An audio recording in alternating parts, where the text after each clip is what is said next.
So today on Deep Thoughts, episode 3, we're going to talk about artificial intelligence because it's getting a lot of press and it's getting a lot of sensationalism and it's getting a lot of fear attached to it.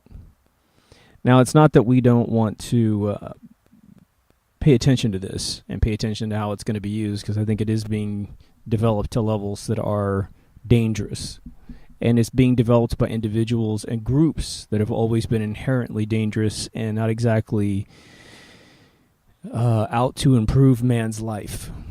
And so it's a very complex issue because it has so many different tiers of what artificial intelligence is, right? And artificial intelligence has, I'm probably not going to say that the entire episode, but it's it started when man created any sort of machine. Now, there's tools that we create that do things like plows, right? They plow the soil, and that's where we have a tool. And I think AI is when we created a machine that actually replaced a human thought, right? A calculation in the mind is where we actually can say artificial intelligence began. And so it's probably not terribly important that we go through some historical recap of it, and I am by no means a super aficionado on artificial intelligence, but I definitely know enough to clarify, I think, a lot of the hysteria around the idea as we are right now. So there's two halves to it. There's essentially what it can do and what it's probably going to do. And there's a big dispute about artificial intelligence because nobody knows anything about it. No one in the common day world knows how far they are. And I can't say that I know because there's black projects out there, DARPA-funded projects. DARPA is a group that incubates up out of the private sector, out of educational systems, technology that is then immediately militarized, right? And there's been plenty of movies about it, about DARPA-type projects, where they won't mention the organization's name. And sometimes DARPA does amazing things for us. But most of the time, they want to get the drop on technology before the private sector does. So, for instance, when the Internet started out way back in the early 60s, I'm not sure DARPA even existed by name, but it was a military creation, the Internet. And it was created because they had the fear of the nuclear war wiping out America. And so the United States military-industrial complex figured out a way to create a communication protocol using computers that was able to always work regardless if one wire between two states was actually knocked out. If any one of you have dealt with Christmas tree lights back in the old day, if one of the bulbs burned out, all the bulbs didn't work in the entire line because it was a part of a daisy chain, right? Well, that's a lot of the methodology of how communication systems worked back in the telephone days. If one of them went out, you were in huge trouble. So they created this redundant situation where no matter how the wires were connected, the more that you connected it through different areas, the packet of information could actually travel from point A to point B.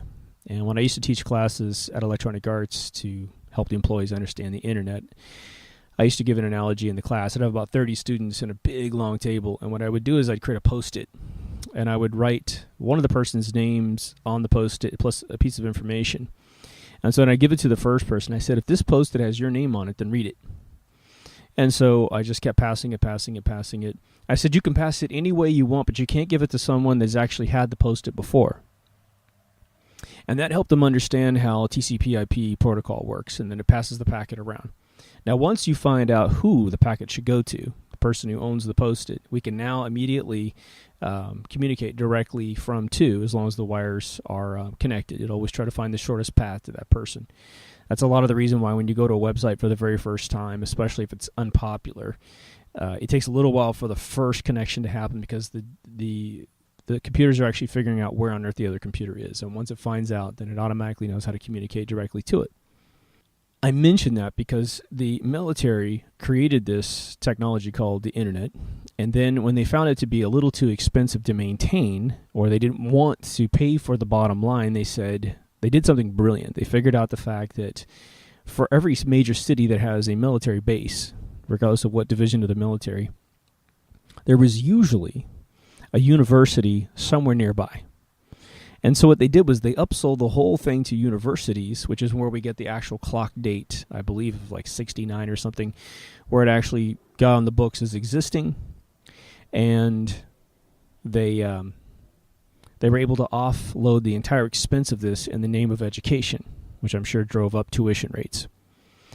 But the interesting thing was the technology was actually invented by scientists who had nothing to do with the internet. They just wanted to create something very simple. So every time you get down into the protocols of the internet, it's always very simple when you want to program it. It's actually pretty cool. Even to this day, it's very, very straightforward how it's done. So why mention that? Well, artificial intelligence came out of several individuals in the past once machines were able to calculate, even an abacus, or you're sliding beads back and forth trying to figure out how to calculate something. The slide ruler back in the day, back in the 60s, 50s, and 60s, when they really wanted to calculate something quickly, the slide rule was a beautiful machine that actually had artificial intelligence, right? Because it's a machine that's figuring out thinking. Now, obviously, as computers gained abilities, we were able to push more and more data through them. There was not a need for human interaction each and every time you used it, as save just putting the data in, right? The reason why I go through a little bit of this is that the objectives of artificial intelligence are extremely diverse. And unfortunately, we have science fiction movies that dilute the intelligence of the average person regarding what we can do.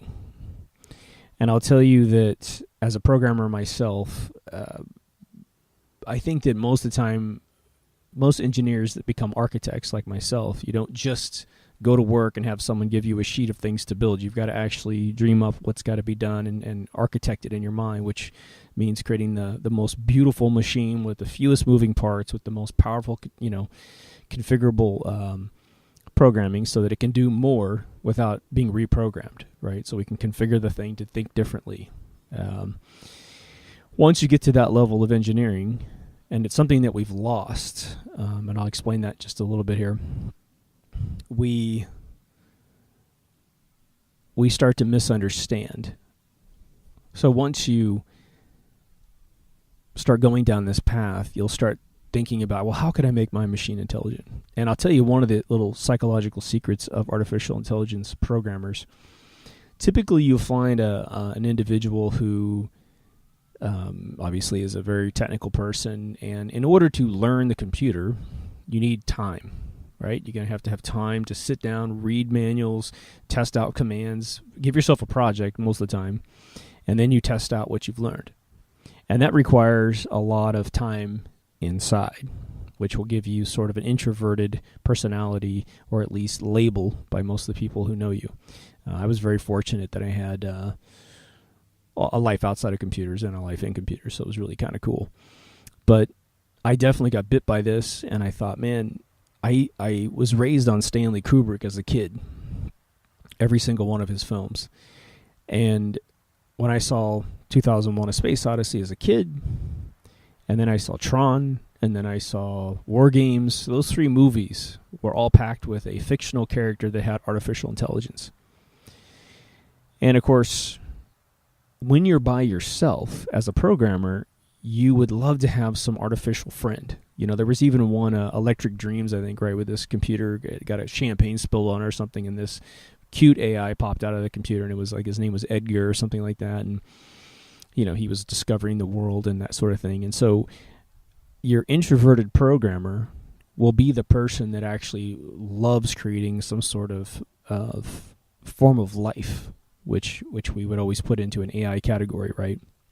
And then it sort of divides up, because you have your goal to create an artificial intelligence, but then you have the limitations of, one, your personal knowledge of how to do it, and then the machine power to actually pull it off. Now, I'm going to jump forward for 1 second to give you a preview of sort of where I'm going to go with this deep thought. To my knowledge, and as confirmed by some high-end professors at Caltech, MIT, I believe even Cambridge has weighed in. Most of the top dogs at these universities have published articles that basically say we are hundreds of years away from emulating anything that is similar to humanity. So I think that the goal of reaching a sort of a HAL 9000, which is the computer in the movie 2001 Space Odyssey, which I think, aside from maybe the Master Control program in Tron, was the most sentient, clever computer. And if you haven't seen the film, there's a point where the computer actually reads the lips of a bunch of human beings plotting against him, because they shut off the audio and they went inside the space capsule, but he was still in the camera line of sight. And so he read the lips. And I think that, for me, is quite unequivocally the most brilliant AI I've seen portrayed in a film. That it's not massive, transformer intelligence, right? And there's books. I actually own a book on the HAL 9000 where that movie, that fictional film, actually inspired a lot of us to go off and try to figure it out. And you have individuals like Kurzweil who are setting up in the, I believe it's a Singularity Project, trying to create this moment of sentient life. And so the flash forward goes like this. Unless there's been tremendous breakthroughs in artificial intelligence that have been utterly unable to get out to, again, the top professors of the world, we are nowhere near the HAL 9000. That doesn't mean that someone can't create a computer that actually behaves like one, right? There's going to be a couple different scenarios when it comes to intellectual AIs, and I'll get into that. But we don't need a HAL 9000, which turned into sort of an obedient character that was capable of following commands to actually hurt humans. He actually killed a bunch of human beings on this ship called the Odyssey, because he got when you read the next book, you'll learn that the White House actually sent the command to actually kill these individuals for a different reason. But the AI that we need to be afraid of is actually already here. And that would be a drone in the sky with, JDAM rockets on it, that if a human individual wanted to get rid of you because, let's say that you're either a bad guy, quote unquote, right? You're against whatever establishment or country that owns the drone, right? Because at that point you're just against them and they'll get rid of you. Then you're dead.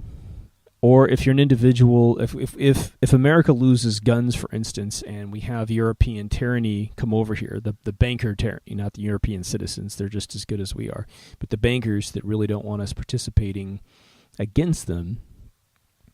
And, they're trying to shut down the internet with all these bully acts, it's ridiculous. But if they were to get to the point where the world sort of felt more martial law, right, sort of your Orwellian state, which we're nowhere near that right now, but they're practicing, right?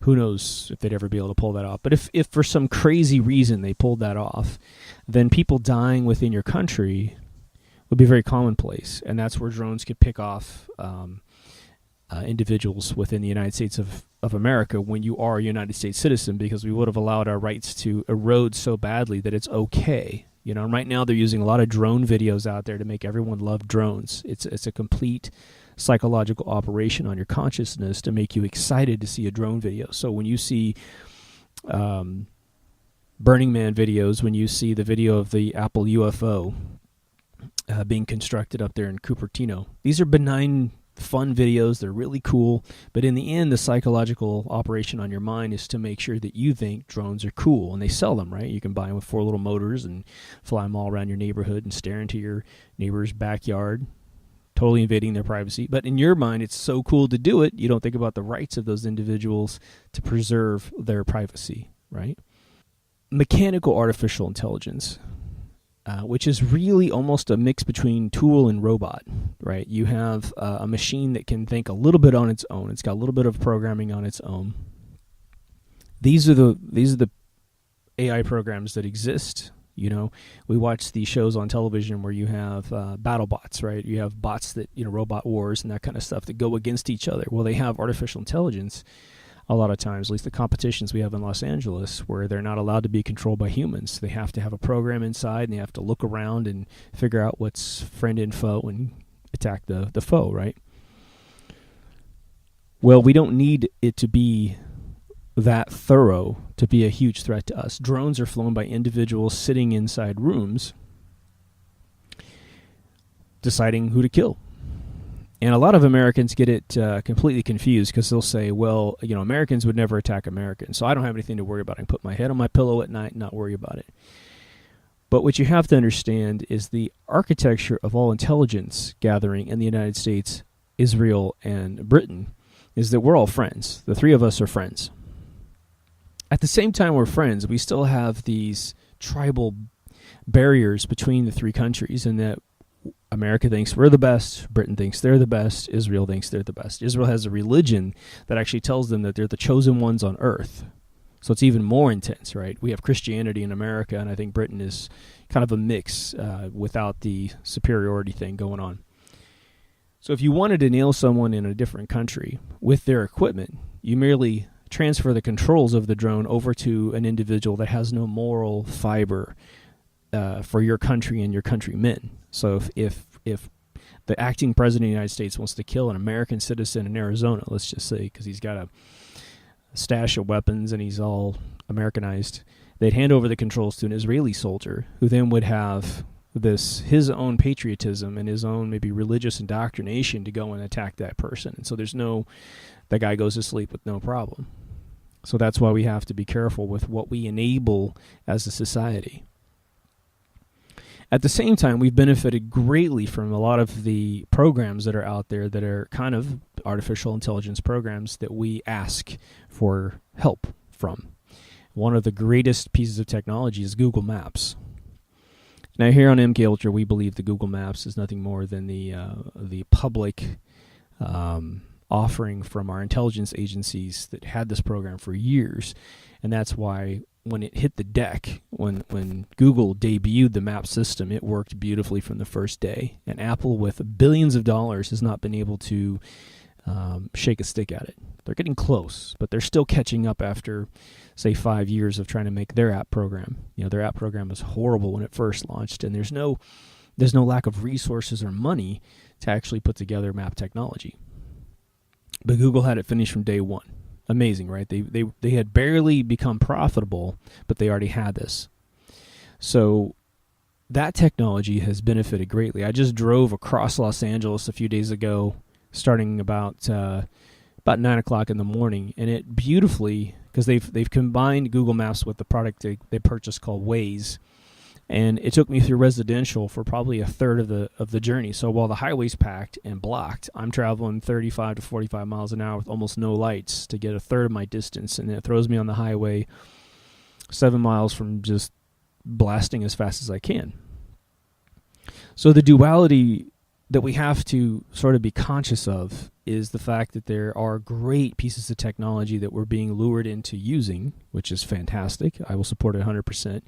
But at the same time, they're going to take maybe more, as we say, nefarious projects and attach it to them, right? So you have drones that are fun to fly around as a hobby, robots that are fun to program using Arduino circuits and Raspberry Pi circuits, and then we have battle bots that if they decide to push them down your neighborhood, right? There's no human beings down that neighborhood, human soldiers, let's just say. So no one is fighting a morality issue. They could hand over the controls to a satellite that'll be, driven by, again, someone out of country. And if you simply move, the android could threaten you. And if you don't do what it says, again, because it's being controlled by perhaps a human being, they could fire on you and get rid of you. Now, that's an extreme case.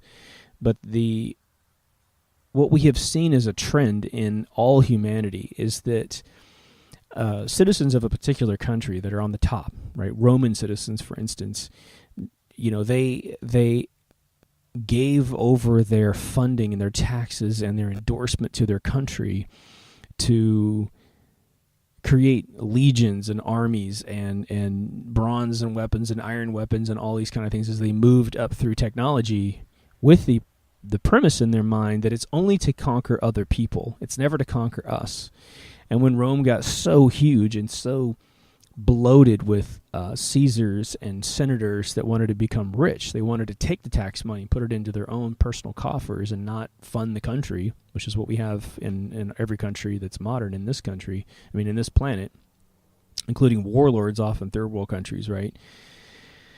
One of the reasons why we don't give aid to a lot of third world countries is because it all gets funneled directly into the politicians or warlords that have been installed to suppress those people. It's weird, right? But the same thing is happening in America with all of the technology that we're building to supposedly go get the bad guys in Eurasia, right? But most Americans who are patriotic, they think about the way that they process a thought, and they're like, man, I would never hurt another person. We're all sovereign people living in a republic, and a republic is not a Republican thing. Republic is merely the concept that when you're born, you have certain inalienable rights given to you by the universe. The idea that we're all essentially equal in the universe, and that we, you can't infringe on those rules, right? So artificial intelligence is creating a bedwork that will facilitate the removal of rights around the world. At least it could be used like that. So as we go through the technology, I think it is important to consider that whatever is being developed, whatever is actually in our face, is probably a little bit beyond that. I think that there's a misnomer created by the people who are being addressed in this statement, that all military technology is 20 years out. They always say that. Well, if that's what they've got there, then they're 20 years out in the military-industrial complex. And it's actually, it may have been true in the past, but what will happen is you'll have something like in aeronautical engineering, we definitely have seen the fact that they had a U-2 plane that was flying around taking reconnaissance photos of the Earth way before we knew it existed. We had the SR-71 that flew around and took all kinds of stuff, pictures again at Mach 3. And it took 20 years to release these, the blueprints of it existing. Now, at the same time, these anomalies surged ahead of all the other publicly available pieces of technology. You had professors and journalists writing about this exact same technology. It's just that no one in the commercial sector was going to finance an SR-71. What use would they have? And so there's a bit of fuzzy truth to the idea that the military has everything way ahead than we do. Now, I will say that in my travels and talking to soldiers who are at the upper echelon of military, they definitely have technology that we haven't seen yet. But again, it's not something that we need as a normal citizen, right? It's something for combat. So I would say that where threats and war exist, that's exactly the areas where technology can be way past where we actually have it in the private sector.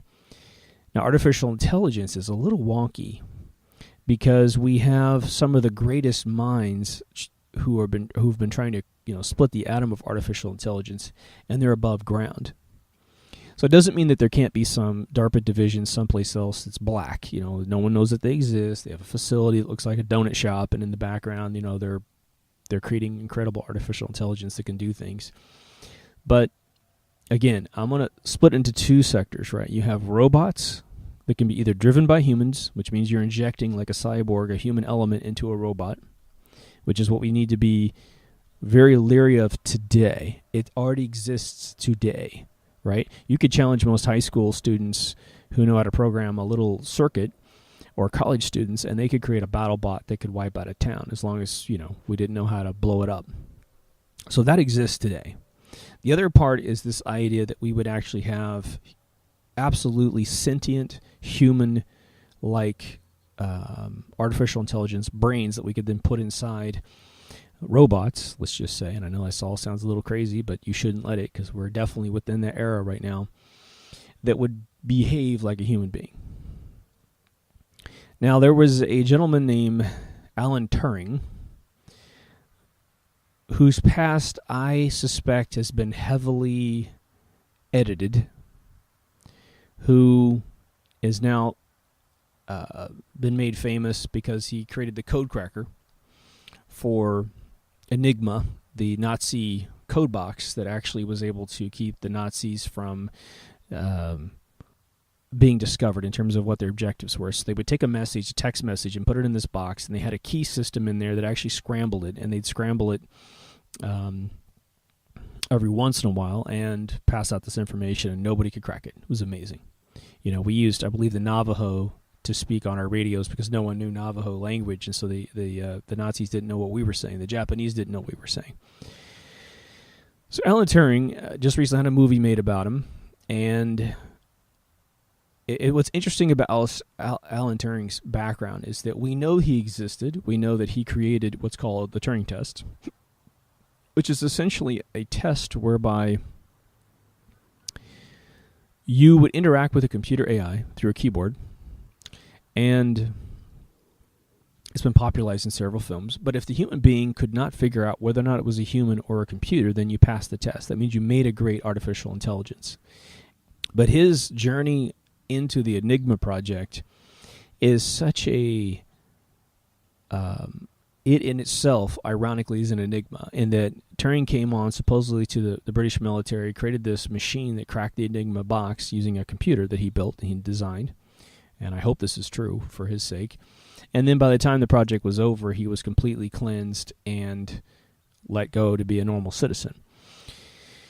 But there's no evidence, because they cleaned it up completely. There's no evidence that this really took place besides taking the British military's word for it, which I think is very interesting. So when we study the creation of Hitler, there's a lot of suggestions that we actually knew what they were doing because we used Xerox company to steal a lot of his copy, a lot of paperwork going back and forth. There was a lot of ways to figure out what Hitler was doing. We think that he actually was being handled by bankers, and so we think the bankers who financed every side of this war knew exactly what he was doing. So in order to kind of get us off the path of true history, we think the Turing Enigma story might just be just a story, and that this guy was actually brilliant and was creating artificial intelligence, but maybe he didn't have anything to do with the Enigma project, because I do believe we were embedded enough in Europe to know exactly what was going on. So I could be wrong, but if you look at the history, it's very open and closed in terms of what his participation is, with no evidence other than someone's word for it. We know how the British military love to take credit for all technology. The aristocrats in the British government, all through history, have stolen technology from other people and passed it out to individuals and said, you take credit for it, you take credit for it. And Darwin being one of the biggest hacks out there. Darwin took all his knowledge from a guy named de Lamarck, who was a upper science officer to Napoleon. So as soon as the Battle of Waterloo actually was lost, then you all of a sudden have an epiphany out of Darwin. And Darwin's theories are so antiquated compared to de Lamarck. De Lamarck was way ahead of Darwin, because de Lamarck had actually invented epigenetics. I won't go off on that, but it is actually sort of important to the creation of a true AI. But so we've seen this sort of co-opting stuff. But to get back to Turing, he was essentially the godfather of artificial intelligence in the 20th century, and he should be given all the credit for having accomplished that technology. So what Turing did was extremely important. Turing proved beyond the shadow of a doubt that man could be convinced that a computer was actually a man. And there's a big distinction between what they accomplished back in his era and what we have accomplished today. And I want to put a footnote on the fact of why I think that maybe Turing didn't participate in the Enigma project, and it has to do with his death. Turing was, again, this is how history portrays it, so who knows. They said he was a homosexual at a time when being a homosexual in Britain was actually illegal. If you can believe that. It was thought police, right? You couldn't be a homosexual, which is ridiculous. And they had if you were caught, you would either go to prison for it, or you would be given something called chemical castration. And I don't understand that at all, but it was a crazy regimen of chemicals that really wreaked havoc on your body. I mean, from everything I've heard, besides losing your hair, it was like chemotherapy. I mean, you just felt like you were dying the whole time on these drugs. Now, he eventually committed suicide, as the story says, because he didn't like this regimen. Now, that all may be true, but the way he got caught was very interesting in that someone basically told on him that they had done an escort service for him and traded sex for money, and then they forced this on him. Now, if you look at what he supposedly participated in terms of the project, I forgot what that actually was called, but it was the Enigma project, where they're basically cracking this box. And they claim that, he saved at least 20 million lives by stopping the war, by cracking this code so they could go after Hitler. Now, if that's true, okay, this guy should have been given a pardon immediately. You're homosexual, that's fine. Believe me, there's plenty of homosexuality in all forms of government, all stages of royalty, so they should understand, right? Even if the popular masses wants to get all angry if you're different. At the very tippy top of government, they should have said, look, this guy just saved millions of lives. We're going to basically pardon him. We're going to tell him, look, don't get caught again. This is what you need to do to not get caught. Thank you so much. Why don't you move to America with a little more progressive, right?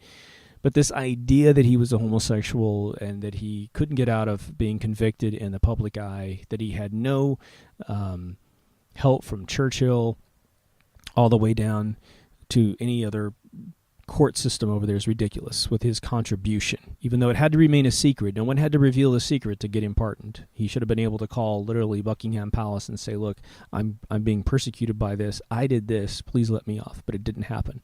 So for me, that's one of the reasons why I question his heroic participation in Project Enigma.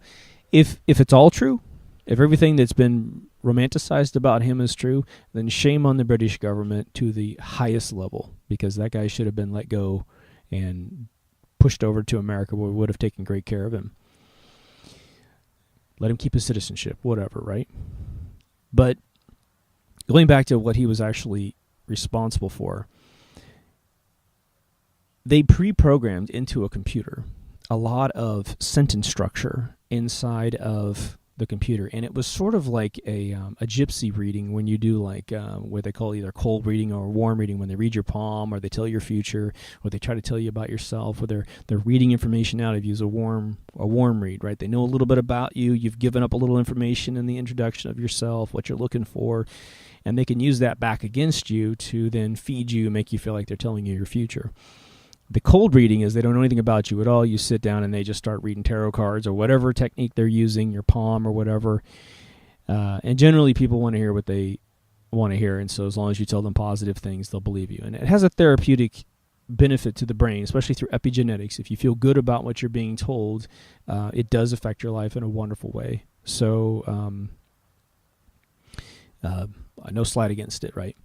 But what they did in the 40s and 50s was that, and really all the way up into I would think the 80s, because we used to have an AI called Lucy that you could talk to, a little tiny program, and it was phenomenal how you would ask it questions, and it always made great sentence responses back to you, because most of the sentences were like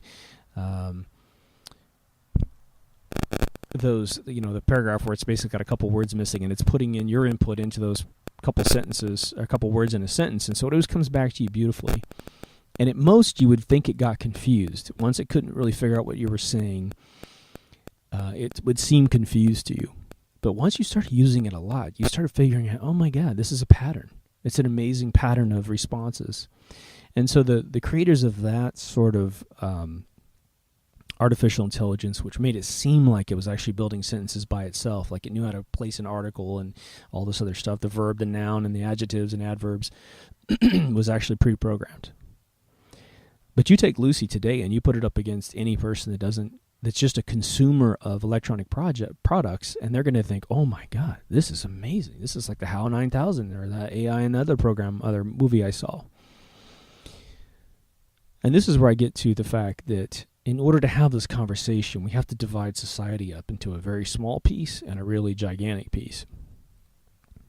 Now, I mentioned in one of the other pieces that we used to have computers that we would purchase in the late 70s all the way up until probably like the mid-80s, where you would turn them on and all you saw was a little blinking cursor. And if you wanted to run a program, you actually have to purchase it, which when computers were brand new, you You usually couldn't afford the software, or the software was so bad there was no reason in buying it. But they would create very basic pieces of business software like accounting and all this other stuff. But a lot of kids, they don't care about any of that business stuff. And so when they wanted to do something like myself, you'd have to write it yourself. And that's how I learned computers. Just to give you a brief of my own background so I can validate a little bit of what I'm saying. The first thing I wanted was video games, and you couldn't find them. But my dad actually owned an Epson computer which had Zork on it, with this text software. We would run around a dungeon and that sort of thing. And then, so I made a Zork type engine. And of course, our computers barely had any memory in them, so you had to be really clever with how you put it all in there. Just even the text to describe a room had to be very truncated because we start running out of memory real fast. I was able to program before graduating high school several database pieces of software. I actually created a database called FileMaker, which is not the one that you know, which was exactly what FileMaker is, because if you knew the commands, FileMaker was a very logical name for database software. But so my dad could categorize all of his albums and every possession in the house, to printing labels. But I created a Paint application with fonts back in the day before there was any fonts and Paint apps. Lots of video games. I did my friend's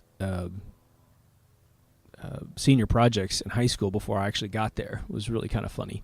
So I did all kinds of crazy stuff. But by the time I was about 16, I really wanted to crack artificial intelligence. And what I wanted to do was create a machine that would actually digest the English language and figure out how to speak English by the mathematical probability of actually one word to another, and sort of deduce through trial and error, getting a person to sit in front of the computer after it's figured out how sentence structures work and what type of nouns, basically information it would actually grab out of a paragraph, to figure out this way of creating a sentence was actually able to attain this set of nouns and this information, and keeping track of verbs and in relation to it, and adjectives and all that stuff. So it'd figure out how to categorize. And I was teaching this software. Unfortunately, I moved to California at the time, so I lost access to the computer I was using. And it was all disk-based because there was no way to hold it all in memory. But it was essentially trying to figure out the probability of how to speak a language, how to figure out what it was gathering. I was actually teaching it, this is a verb, this is a noun, this is an adjective, these are articles, and made it understand when something ended with a question mark, it was actually querying information versus a sentence, which was essentially outputting information that it had learned, or gathering information in sort of an answer query situation. That was my first run in it, and I had all these, architectural diagrams of how to pull this off, and started coding it. And of course, I would need the systems that I have today to actually pull that kind of thing off.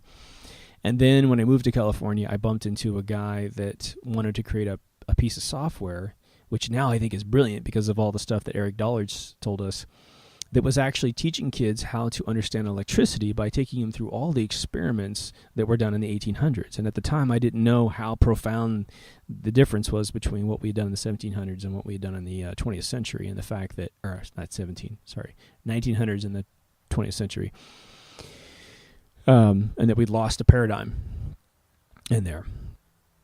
But they wanted me to create sort of artificial intelligence, sort of a Lucy program, like I was saying, where they would talk to scientists in the software, and the software would essentially have coveted information that you were supposed to get, right? So if you use various keywords, you would essentially mine out of the AI the responses. But you had to be clever in asking a good question into the system. It wasn't going to be that hard because it was for kids. But I remember being on this project, and one of the guys on the project had gone to college for artificial intelligence. And he studied neural nets and a bunch of other stuff, which I'll get into in a little bit. And he kept telling everyone at the meeting that I was crazy, that it couldn't be done. But I knew about these other kind of Turing test programs that were emulating language and emulating response as opposed to a true AI. So this guy, I think he thought that I was saying, because I'm like 18 with pimples all over my face, he thought I was claiming I could build a HAL 9000. It was nuts. I don't know. I kept telling him, no, dude, look, it's all canned stuff, but we're going to mine it. And he just couldn't get his mind around it, which really lends itself to a reality about computer programming you need to understand. And this feeds directly into the artificial intelligence progress. almost everything that's technical in the world has left brain people at the helm. And what's that mean? Well, that means that people have figured out how to live their lives by simply following a regimen of rules. And anytime you try to think dynamically and chaotically and architecturally, and like a lot of people think that architecture is best suited in the left brain, I will tell you it is not best suited in the left brain. If I bring a left brain person one problem that can be mathematically solved, they're great. But once I say, look, we have to bring all this chaotic stuff together into a beautiful left brain organized mechanism so a computer can process it, they just vapor lock. It's crazy. And that's why a lot of your software sucks. That's why a lot of your devices suck. You know, I have an Android phone, right? I love this phone. It's a Galaxy Note 3, and the 4 is almost identical. I'll tell you where you have a left brain problem with this phone that a right brain person would never allow to happen. They put the button right here that actually sleeps the phone, and they put the volume switches on the other side exactly at the same vertical height on the phone. So anytime a human hand has to actually push a button, you're typically gripping one side to get enough leverage to push the button on the other side. Now when you grab a device, you usually do this, poof. The problem is I'm touching two buttons at the same time, and the volume switch over here goes off first. And it's sort of like it's a teeter-totter button, so half the time you'll be going up, half the time you'll be going down. So this button at the Right Brain Apple company, which I hate their phones, but they do have something right, they move this button up here on the top.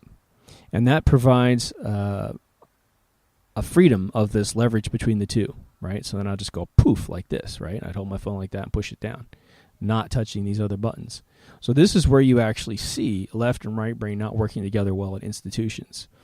And I believe it's something that can be taught. But you have to really pound these left brainers over the head. So a lot of the artificial intelligence progress is being stunted by these left brainers that can't think open-mindedly, right? That was my introduction into artificial intelligence way at the past, and since then I've just sort of tried to read as much as I possibly can. But one thing that's fascinating is a lot of the paradigms, that we develop, which are basically categories of thought, right, to move artificial intelligence forward, are stuck so far in the past that to reintroduce a new paradigm really blows people's minds, and they throw you out because of one reason. They haven't mastered their other paradigm that they created. And there's something called the neural net technology, and it's evolved a lot. So I won't try to get into massive detail about it because we could spend 3 hours on neural net technology. But it's essentially a dynamic network of accomplishments and rewards that a computer can actually be programmed to weigh. So something actually happens, comes into a computer, and it has a very specific set of objectives, right? And this is why most artificial intelligence is trying to go off into the HAL 9000 realm versus the BattleBots, right? The BattleBots don't have to have any brains at all. It basically needs to mechanically point a gun right at your face and get the command to blow your brains out. That's all the BattleBot needs to do. And with just that simple technology, which has existed for 30 plus years, even more, even just a remote control on a robot's good enough to pull this off. They can take over the entire planet, as long as we as citizens look the other way and pay attention to crap that doesn't matter, right? But for real, true, THX 1138 silver-faced cops that are walking around and who are robots, we're going to have to conquer this other side. Now, the neural net has gone through a lot of stages because it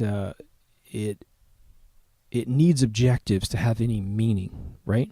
We always ask human beings, what's your purpose in life? And what's funny is we have this privilege of being an amazing vessel that is the human body, and most people can't give you a single word as to why they're alive. It's crazy. You're privileged beyond belief to be in your human body, but you can't figure out why you're on this earth. Well, that's the one thing they're trying to give to artificial intelligence in a three-dimensional way that actually starts to emulate the human mind. But the neural net was essentially a dynamically switching and ever-growing set of successes based on what, again, the computer was trying to do. And so that could be as nebulous as someone saying, try to figure out everyone's name in the room, right? Through interacting with them, try to Always steer the conversation to get their name, besides just asking them what their name is. Or ask them what their name is and try to figure out what their wives' and kids' names are, right? So try to steer the conversation in a way that they're going to give up this information by having a conversation with them. And each time that you think you've identified a name, then that particular path becomes hardwired. Like, I asked this guy 10 questions, and on that 10th question, he actually told me what his wife's name is. Well, the very next person that he meets, this AI, will go immediately for that 10th question, right, to figure it out. To casually, and maybe going straight for it won't work, so they have to ebb in with a couple of questions to get it to work. And it's that path that's very dynamic in a neural net that can actually start solidifying technique. But it's all based on the objective of the programmer. Okay? And a lot of programmers don't get out much, let's just put it that way. So when it comes to nebulously understanding the universe in order to figure out the nebulous, chaotic nature of the human body and the human mind, and who knows if we have a spirit, I think we do,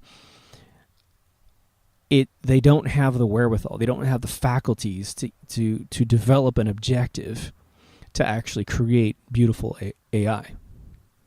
This neural net thing got really good, but it was always sitting down at a terminal and talking into a computer. And they soon realized, well, we really want to create real artificial intelligence. So how are we going to do that? And so they obviously, any smart left-brainer will look at the human body and go, well, wait a minute, what's life mean to me? It's like one of the basic questions.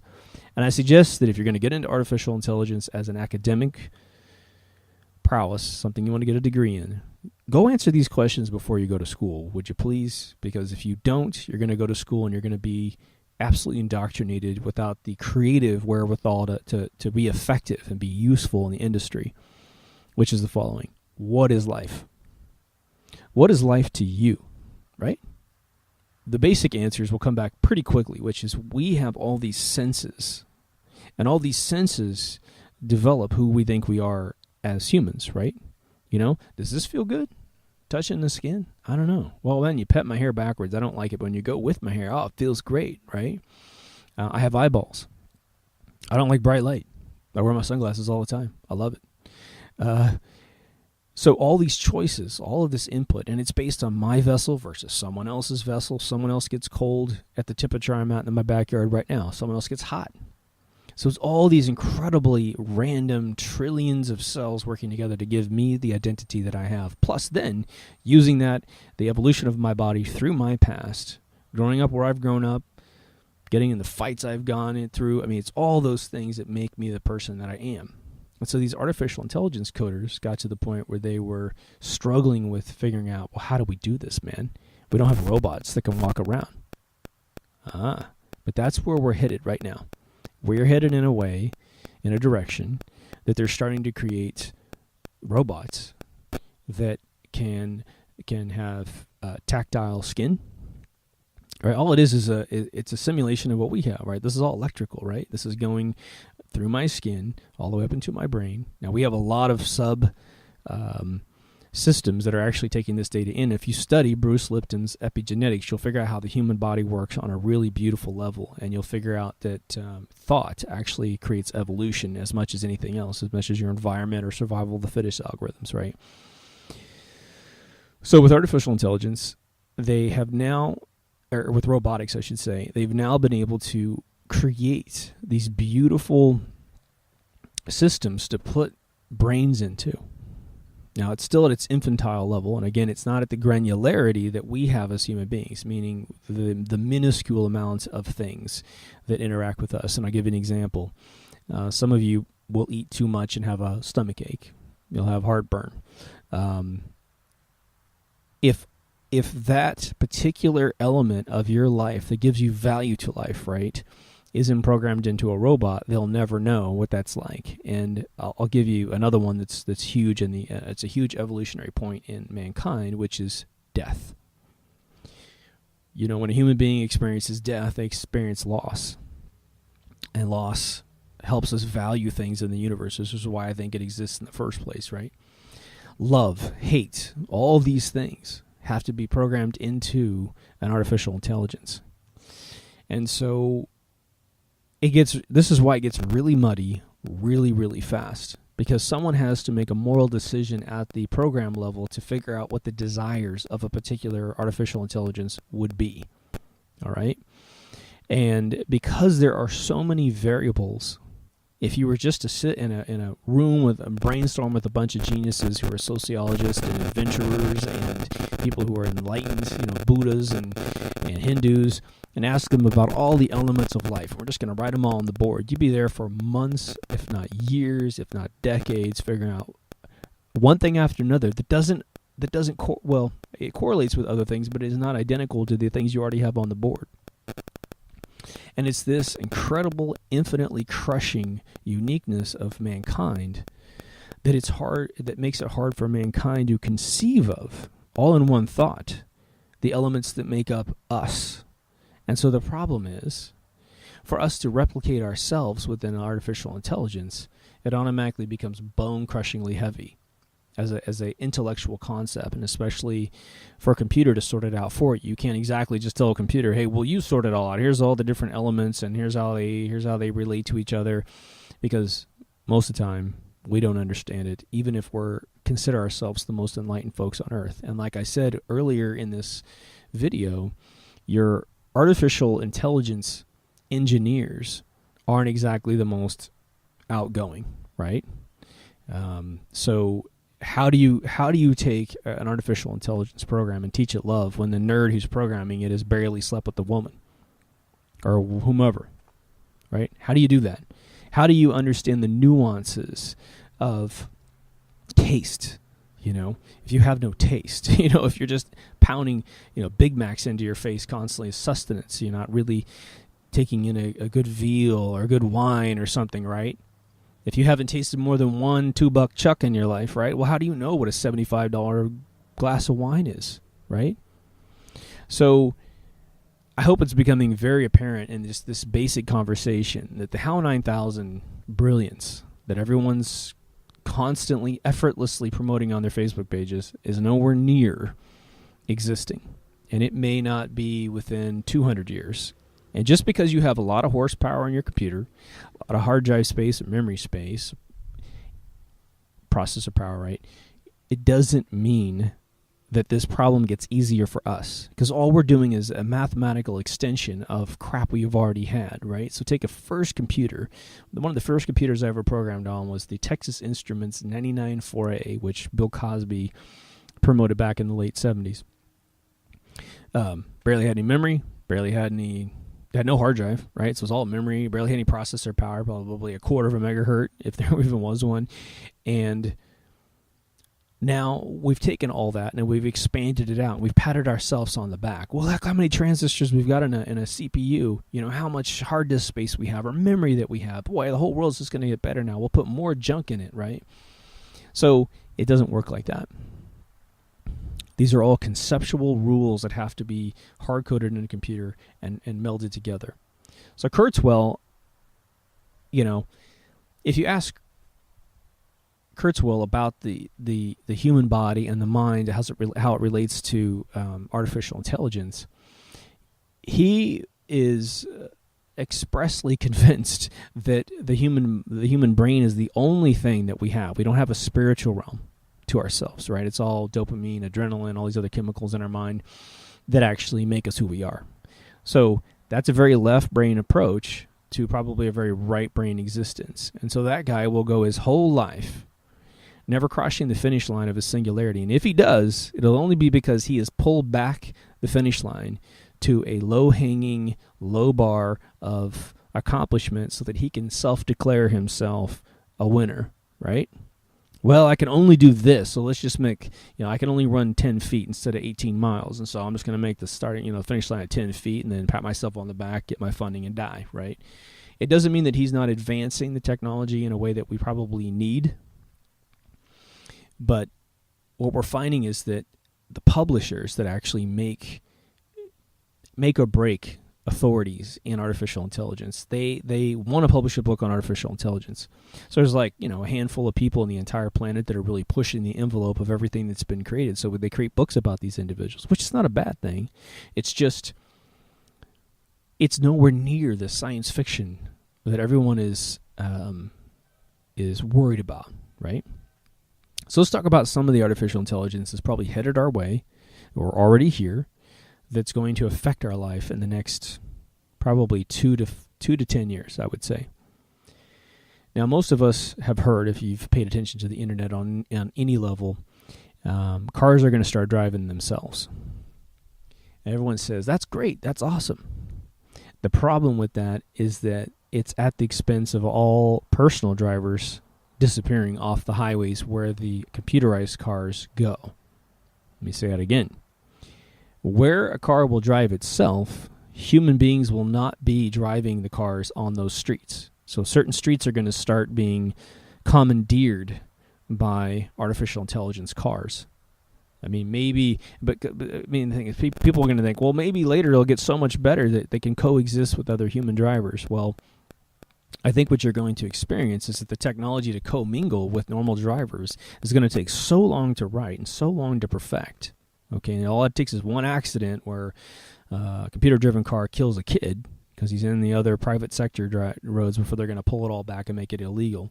But they're going to commandeer so many streets and so many highways and so many lanes that by the time that other artificial intelligence arrives, there won't be any more drivers. And the kids, right, the next generation up that grows up with cars that drive themselves will think it's horrifying that they would ever have to grab a steering wheel. Now, in the end, honestly, in the end, it might not be a horrific thing not to drive. Now, those of us who grew up with muscle cars and that sort of thing, we can't imagine not being able to drive our own vehicle. A lot of people drive motorcycles, understand the freedom of just getting on a two-wheeled vehicle and going anywhere on Mother Earth where the two tires can actually keep you alive, right? And there is massive freedom to exploration. That's what man wants. Once we get inside of a computer-driven system, we will then become sort of a slave race where we can only go where the computer allows us to go. So imagine going off to the edge of a camping area, and Google hasn't figured out how to drive the car over there. And so it says just a simple little polite message in a woman's voice, unable to drive that way, unable to go, unable to compute. And all of a sudden you got to park the car and walk, 10 miles to your favorite camping ground when there's a perfect dirt road right in front of you.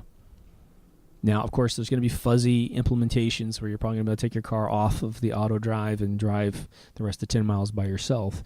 But again, you have to be extremely careful because there is sort of a global pressure to stop traveling.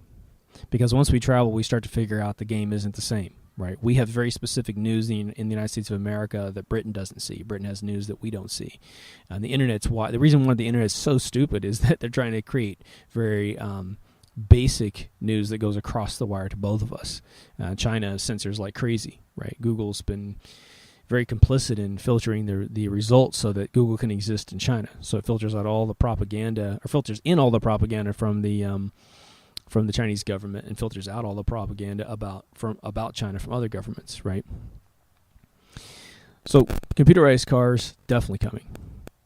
The household is going to become incredibly connected. And Disneyland, if you haven't been to Disneyland, they have something called the Imagineering Building. It's right by Space Mountain. It's this big round building, which I believe used to have a ride in it. And they've commandeered all the floors, and they put all this technology from tomorrow in it. And it's disgustingly commercialized, but it is fun to go in for at least a couple times. They have a couple fictional characters in there as well.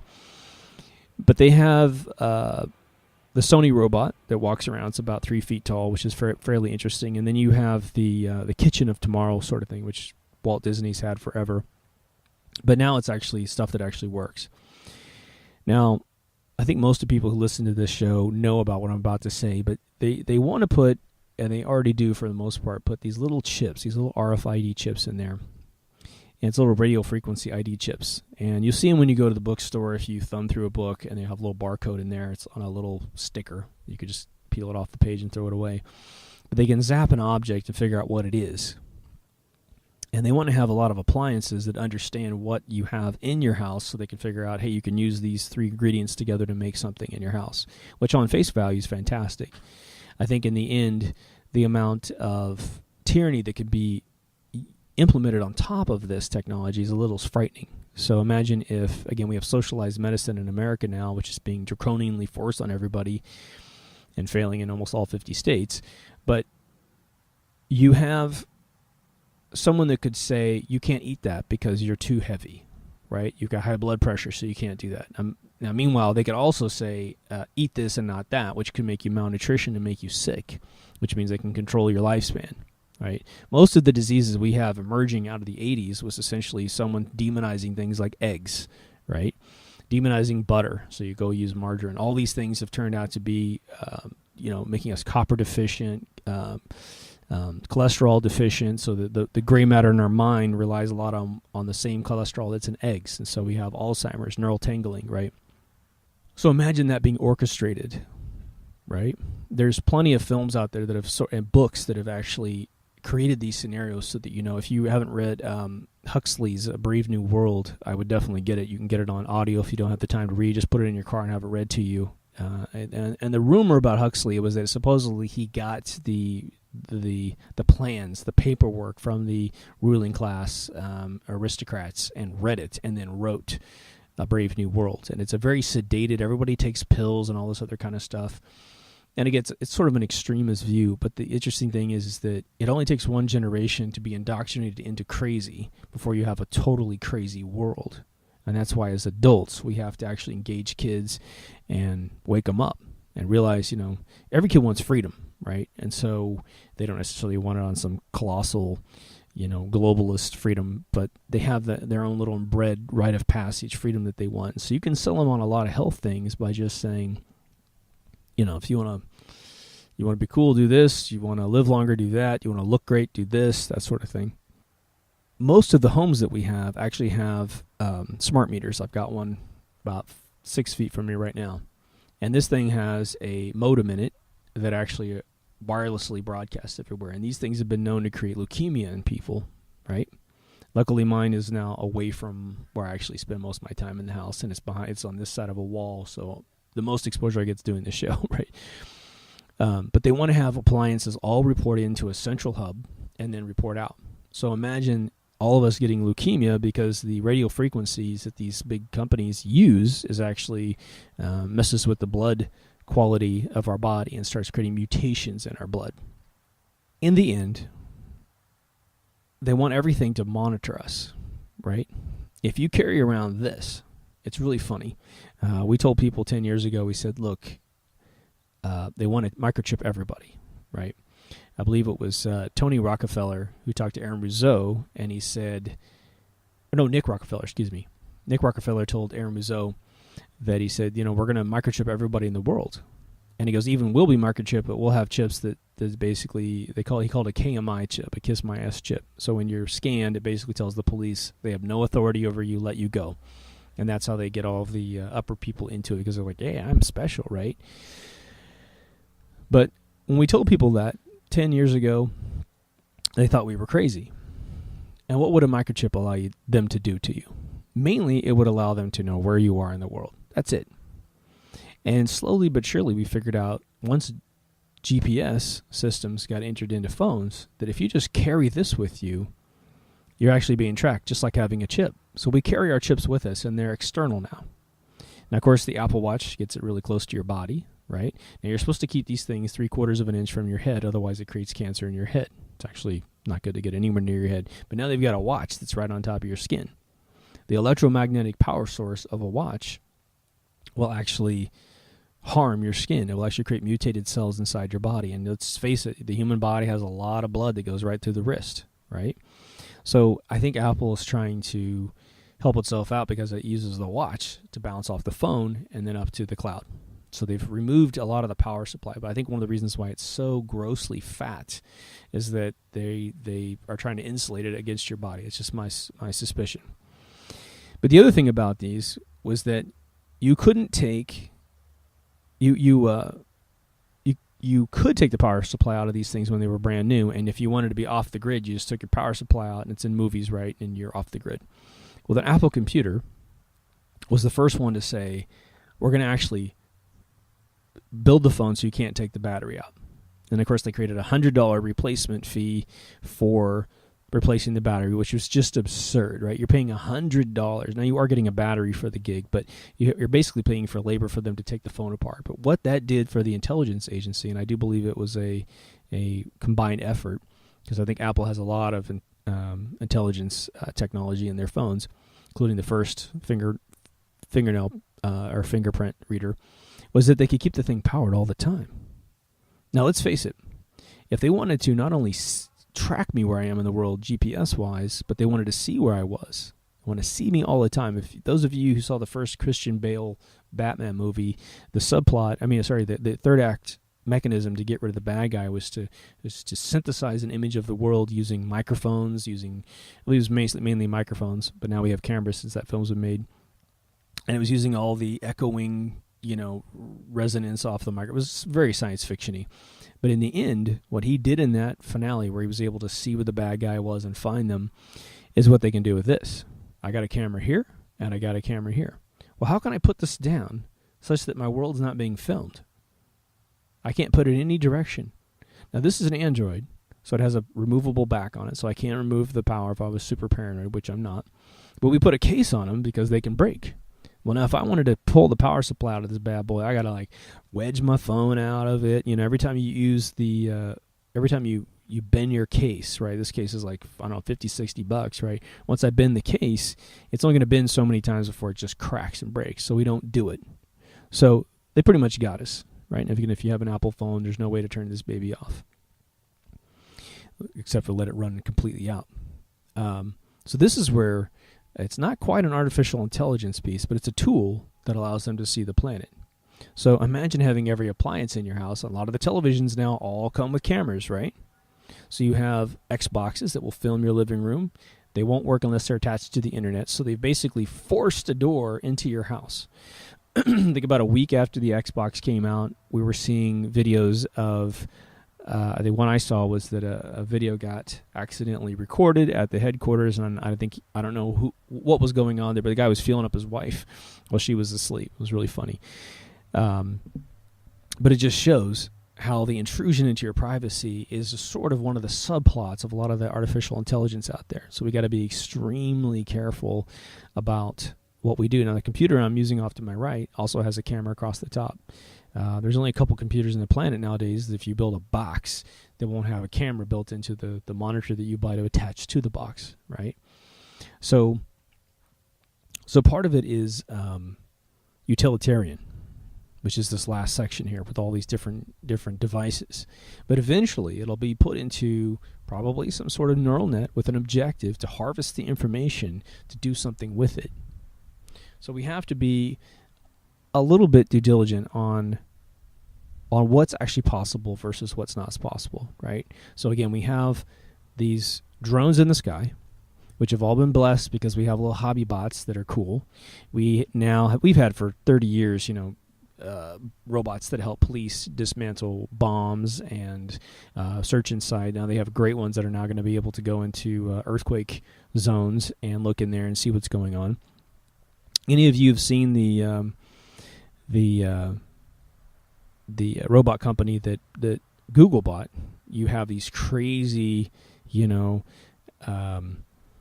sort of cows, and then you have that run around with these crazy sounds, and they keep refining it. So they're getting to a point where now they have a very versatile bot that can go through all kinds of different terrain.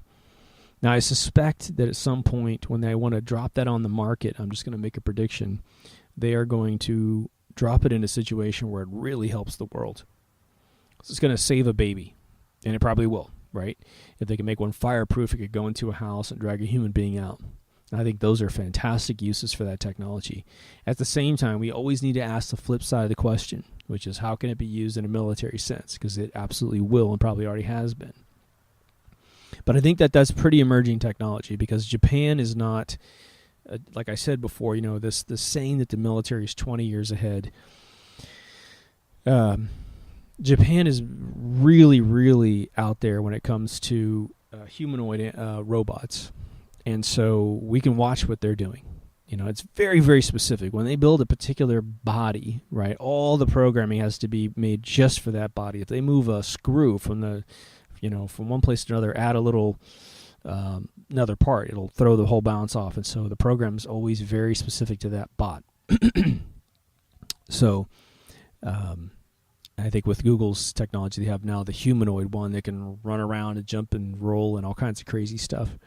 So, you know, there was a great film out there I will mention to you guys. If you haven't seen it, it's Christopher Walken's, one of his best films. I think it was made in 1981. It was Natalie Wood's last movie. She actually died while making the film. It's called Brainstorm. And there's a split in this film where they created technology that could record all of the senses of man plus our thoughts. It was actually able to record your spirit experience as well, which is kind of cool. But the movie divides down the center. Towards the first act, they essentially got this technology. They're testing it, and all of a sudden the military shows up with a bunch of weird, goony, bizarre people. All right, only one guy, I think, wore a military uniform. The rest of them were these weird, albino strangers. I don't have anything against albinos, but this guy always showed up in a white suit, and he was just really strange. So you're a pedophile, upper military guy. And they started back engineering the technology off on a wing. And so the two lead scientists, I forgot the woman's name, but the woman who played Nurse Ratched in One Flew Over the Cuckoo's Nest is the other co-partner of Walken's character. She was pissed. She was like, I'm not letting this fall in their hands. And so the duality, and that's where the film basically splits down the center, where you have these two halves. It's a brilliant film to teach you sort of how it works. And it's always sort of been that way. A lot of the technology that's invented is immediately co-opted by the military, just like that. So, I don't know how to combat that. I don't know how to say we want the technology, but we don't want bad things to happen with it. Right? A gun is a very benign thing. A gun can defend you. A gun can be marksmanship, fun stuff. And can also fight wars. I think it was developed to fight wars initially, right? But I hope this was a help in terms of trying to divide up in your mind where we are with technology for artificial intelligence. The threats are going out from Elon Musk, from Stephen W. Hawking, that there's been these huge inroads into AI that we need to be worried about. And I think it's a silly statement because we've had for 30 years everything we've ever needed to create very scary things. And it's essentially the robot that goes with the program to threaten mankind. What could threaten mankind? Killing man. That's basically all you need to do, right? And as long as a bullet ripping through human tissue will end your life, then we've had that technology for a long time. Now, granted, the robotic advancements have been tremendous in the last 5 years, so it is coming to a peak now where we do need to open our eyes a little bit further. But before you get super excited about drones in the sky on a hobby level, definitely understand that drone is the same word they use for the big airplanes that are being flown by people who don't have the citizenship of the country that you're in. No matter what country you're in, they can hand over the controls to somebody else, and that can attack your soil. So be very careful as they question legislation that allows this before you have excited conversations with your buddies about, yeah, I fucking love drones. So I hope this was useful. If anything, I just want to educate the conversation a little bit. I want to ease the nerves of people worried about HAL 9000 computers walking around acting as big, giant robotic police officers that tell us what to do. But we do need to be very diligent with some of the basic stuff. Robots with armaments on them that can run around and notice things are moving. It's a very simple thing for them to figure out that something's moving in a sensor, right? So we've already seen drones. I think every human being has seen exactly how they operate. They have human beings that run them that could be located in different countries. So we have to be careful with what we rah. When it comes to very utilitarian services like cars driving themselves and something like that, we have to make sure that we don't lose our sovereignty as human beings while these things are being turned on, right? So if they start saying, hey, we can take the whole 405 and solve all the problems by everybody sitting in a robotic car, it's okay to say yes. It's okay, but we need to think about how is this virus of solution going to grow into all the other sectors, right? So just something to think about. Again, I don't think that anything should be a surprise in artificial intelligence. I don't think there needs to be any massive improvement in artificial intelligence for there to be a lot of concern about where it's going. So again, if you made it this far, thanks for listening. Again, these will be pretty rare, even though it's easier to start up a series and make a lot of videos right at the very beginning because you have a lot of things on your mind that you've never talked about. because these are so technical and so specific. I'm calling them deep thoughts. If I said they were an essay, then I don't think anybody would. Everyone would turn it off anyway. So again, mklsradio.com, and learn the rules that rule you. Over and out.